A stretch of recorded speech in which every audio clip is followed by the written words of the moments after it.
Good morning all, সবাই কেমন আছো? জানি অনেক ভালো আছো, অনেক সুস্থ আছো। এই ঠান্ডায় আমি অনেক ভালো আছি, অনেক সুস্থ আছি, কিন্তু ঠান্ডায় খুব একটা ভালো নেই।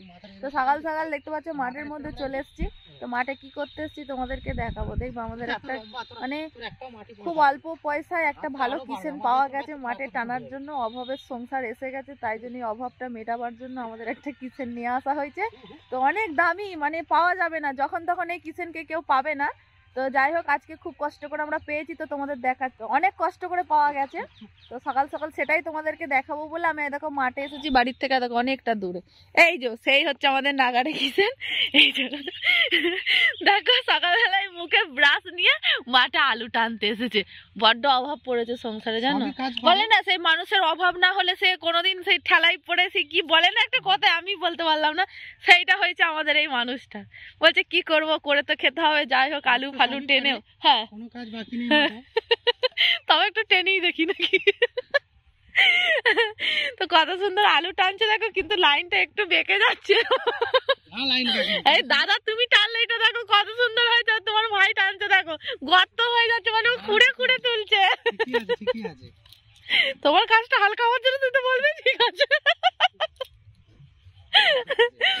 যাই হোক দেখো কত সুন্দর টানছে। কারো যদি লাগে অবশ্যই আমাকে বলবে, তো আমি ওকে পাঠিয়ে দেবো। একদম কম পয়সায় পেয়ে যাবে, খুব বেশি পয়সাও লাগবে না। রোজ কত করে একবার বলে দাও তো? 240। ওটা তো তুমি তোমার রোজটা বললে 240, আর এই যে এই মানুষটাকে তো পাওয়াই যায় না এই কিচেনটাকে। তোমার কত গো? 20 টাকা দিবি। 20 টাকাও কম করে নিচ্ছে।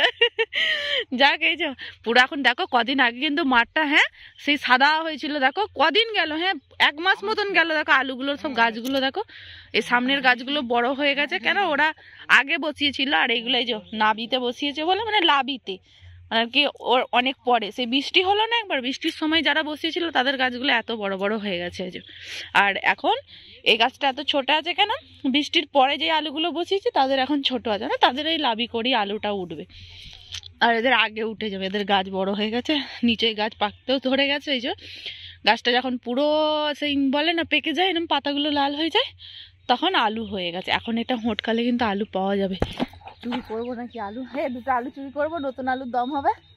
হ্যাঁ গো, করবো না? মারবে লোকে। আর আমাদের এই যে স্কুলে এখন খেলা হচ্ছে, যে সে আমরাও খেলা নিতাম বেশ, কি সুন্দর ছোটবেলায় যখন আমরা স্কুলে পড়তাম। ছোট কোথায়, স্কুলে যখন পড়তাম কত খেলা নিয়েছিলাম, তোমাদের সাথে এর আগেও শেয়ার করেছি। তো আজকে ওখানে মানে ফাইনাল খেলা আছে।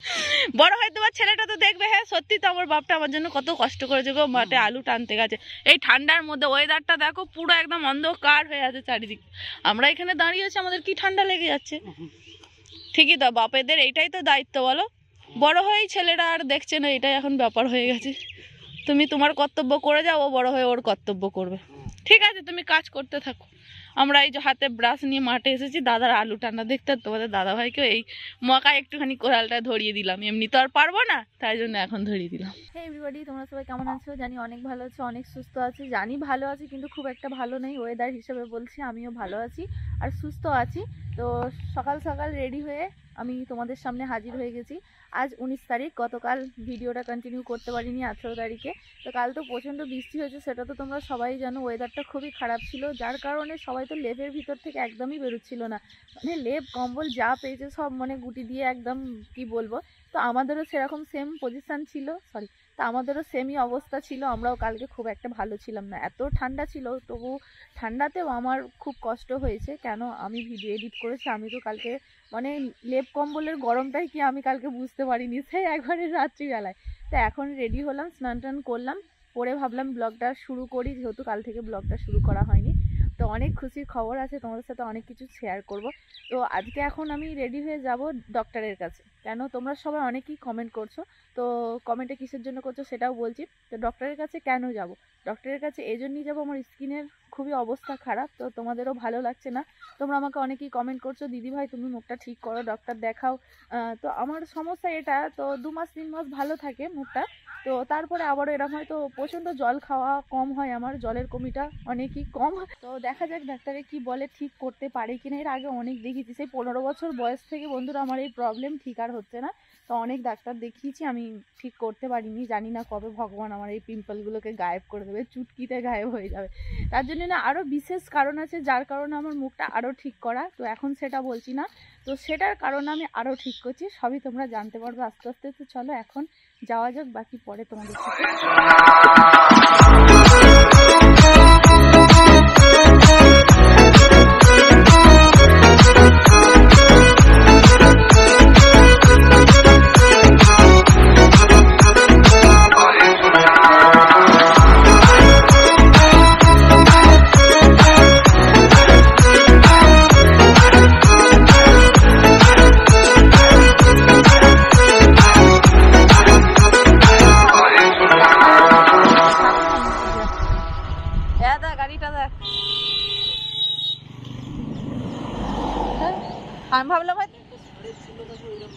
আমি ভাবলাম এটা ইয়ে যাচ্ছে, থার যাচ্ছে, থার। ঠিক আছে যা, খুব গাড়ি কিনে নিয়েছি। তো এই যে আমরা ডাক্তারখানায় চলে এসেছি, এসে ভাইয়ের সাথে একটু দেখা হয়ে গেল, কথাও হয়ে গেল। তো ডাক্তারখানার সামনে দাঁড়িয়ে আছি, তারা ডাক্তারটা দেখিয়ে নি, মানে খুব তাড়াহুড়ো করে এলাম, মানে সময় ছিল না। ডাক্তারবাবুকে পাওয়া যাচ্ছিল না, বলছিল কালকে আসতো। আমরা বললাম ভাইকে, ও পয়সা করেছিল যে একটুখানি বল না, 5 মিনিটের মধ্যে আমরা আসছি। তো আমরা এই যে চলে এসেছি, দাদা ভাই এখানে দাঁড়িয়ে আছে। খুব রিকোয়েস্ট করা হলো যে না বল না, কাল থেকে আসবো করছে, আসা হচ্ছে না। যাই হোক চলো দেখাই, তারপরে কথা বলবো। বাবু ওষুধে ভরিয়ে দিয়েছে দুজনকেই, ওকেও দিয়েছে আমাকেও দিয়েছে, কত কত ওষুধ দিয়েছে। খেলে হয় বলো তো? আমি তো ওষুধ খাওয়ার মাস্টার। শুধু ক্রিম গুলো লাগিয়ে যাবো, ওষুধ হয়ে গেল না। অনেক টাকার ওষুধ দিয়েছে, খেতে হবে এবার। চলো, তো ডাক্তার দেখানো হয়ে গেছে, চলো আমরা এবার বাড়ি যাচ্ছি। না ওষুধগুলো সব খেতে হবে, বাপরে এত ওষুধ, দেখতে পাচ্ছ কত ওষুধ দিয়েছে। না খেলে হবে, আর না খেলে সত্যি করে রোগ ভালো হবে কি করে? আমি যতবারই ডাক্তার দেখিয়েছি ততবারই কি করেছি, শুধু ক্রিম গুলো লাগিয়েছি কিন্তু ওষুধ খাইনি, যার জন্য আমার এই অবস্থা। এতদিন যদি ওষুধগুলো খেতাম হয়তো ঠিক হয়ে যেত। বলেন আমি তো রোগটা সারানোর বাইরে। Hello everyone, good evening. তোমরা কেমন আছো? জানি অনেক ভালো আছো, অনেক সুস্থ আছো। আমি অনেক ভালো আছি, অনেক সুস্থ আছি। আমি অনেক খুশি আছি। কেন খুশি আছি কালকের মিনি ব্লগে তো তোমরা শুনেই নিয়েছিলে। তো হ্যাঁ, কাল তো আর যাওয়া হয়নি, তাই আজকে যাচ্ছি। তো আমরা অযোধ্যা রাম মন্দিরে যাচ্ছি। হাতে আর একটা দিনই আমাদের সময় আছে, আর সময় নেই। তো তোমরাও যারা এখনো যাওনি তাড়াতাড়ি চলে চলো। তো ওখানে যাওয়ার জন্য কিছু একটু শপিং তো করতেই হয় বলো। তো চলো কি কি শপিং করছি আমরা রাম মন্দির যাওয়ার জন্য, তো তোমাদের সাথে অবশ্যই শেয়ার করব। তো এখন এসেছিলাম আমি এই যে মায়ের কাছে এসেছিলাম, আমার কিছু জিনিস ছিল সেগুলো নিতে এসেছিলাম। জানো তো নন্দিনী এমনি যখন তখন মায়ের আদর খেতে আসে, তো ওখানে আর ভিডিওটা শুরু করলাম না, ভাবলাম এখান থেকে ভিডিওটা শুরু করা যাক। তো বোন আমাকে এখন ছাড়তে যাচ্ছে, এই যে দাঁড়িয়ে আছে। আর আমি এখন বাড়ি যাব, বাড়ি গিয়ে রেডি হবো। আমি তো প্রচুর এক্সাইটেড আছি যে আমি কি কি শপিং করব। মানে সবাইয়ের মুখে এখন কি বলো দেখিনি, জয় শ্রীরাম আর রাম মন্দিরের কথা চলছে। আর নিউজে রিলসে মানে ফোন খোলা মানেই তোমার অযোধ্যা রাম মন্দির। তো তার জন্য আমরা না গিয়ে কি থাকতে পারি বলো? তো আমরাও যাব। তো চলো এখনকার মতো টাটা বাই বাই। আমাদের এখানকার মাঠের একটু সিনেমেটিক তোমরা ছবি আঁকে এক মনে আরেকজনে বসে বসে রং মাখে।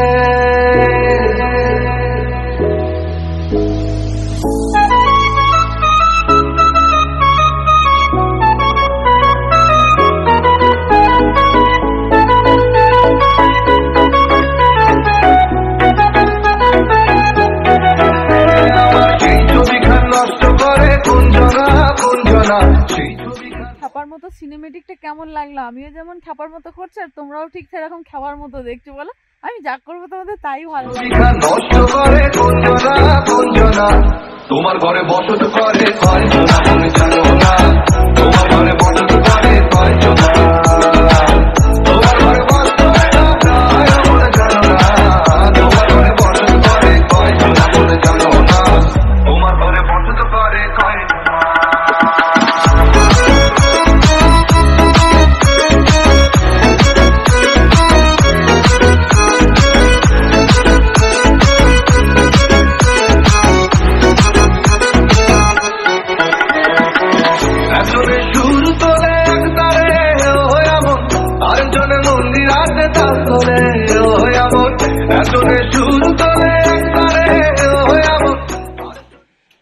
ঢুকতে একটা জ্যাকেট ছিল সেই পরানো, কার্টুনটা ভালো লাগছিল।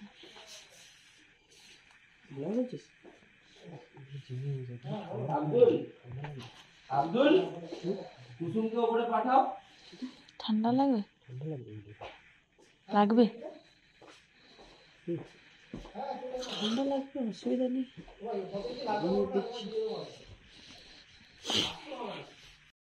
জামা ট্রাই করতে এখনো বেরোয়নি, বাপরে এত নিয়ে ঢুকেছে, বেরোক না, বেরোলে তোমাদেরও দেখাচ্ছি। তো আমি ভাবলাম এই ফাঁকে আমি একটু ভিডিও বানিয়ে নিই। আমরা এসেছি এখন ধনিয়াখালি, তো বাইরে থেকে দেখাবো আমরা কোন মলটায় আছি, চলে গেলে আফসোস করবে কিন্তু তোমরা। যাই হোক, অনেক কিছুই নিয়ে গেছে দাদা ভাই ট্রাই করতে, দেখা যাক কোনটা পছন্দ হয় না হয়। তো আমি কি করব, গোল গোল করে এই যে ঘুরছি এখন, এসে নিচেতে আমিও দেখলাম আমার অনেক কিছুই পছন্দ হয়েছে, কিন্তু দেখা যাক আগে দাদা ভাইয়ের হোক তারপরে আমার হবে, নাকি বলো?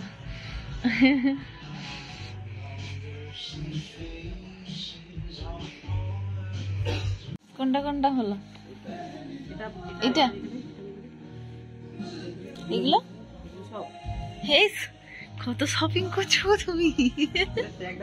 এটা ভালো লাগছে না? এটা এটাকে আমি বেছে বেছে ওই তলা থেকে বার করেছি। দেখো আমার দিকে,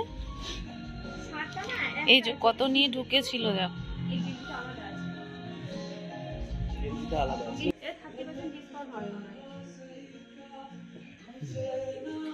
তুমি কি ওটা একসাথে ভেবেছিলে?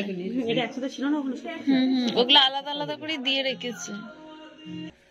আজকে তুই আমায় শপিং করে দিবি, আমি নিচেই দেখে এসেছি এখানে নিয়ে যাবো এবার। বল কি বলবো, কি বলতে হলো? শপিং করলি বল, বিয়ে বাড়ি আছে বলে 5,000 টাকা মাত্র। ও একাই তো 10,000 টাকা শপিং করেছে। চলো রাম মন্দির যাবো বলে, চলো নিচে আমি দেখে এসেছি, এবার নিচে আমারটা হবে। এখানে দাদা ভাইয়ের হয়ে গেছে, আমি নিচে, এখানে নয়, এখানে সব জেন্টস লেডিস নিচে। শপিং করেছে, দেখো দেখো, কাঁধে নিয়ে নাও না একবার। এটা হচ্ছে লেডিস কাউন্টার। আমি কিছু নেব না এখানে, এটা কিন্তু তুই কিনে দিবি। কয় হুডি? এগুলো এই হুডি থেকে এই এরকম টাইপের সোয়েটার নে, এরকম এগুলো না, এরকম নেই। এটা হুডি তো নেই, হুডি না থাকলে আমরা কি এরকম নেই। এটা তো পাতলা, তো এগুলো স্টাইলের জন্য। স্টাইলে, আমার তো স্টাইল এখন দরকার নেই, ভালো লাগবে না।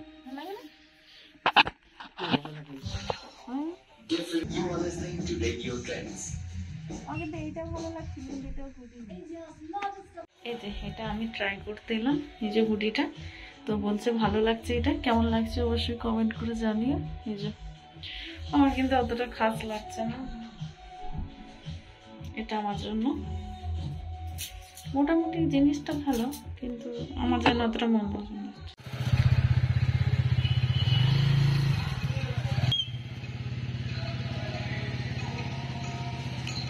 By one get one free চলছে এখানে, সবাই শপিং করতে চলে আসবে কিন্তু।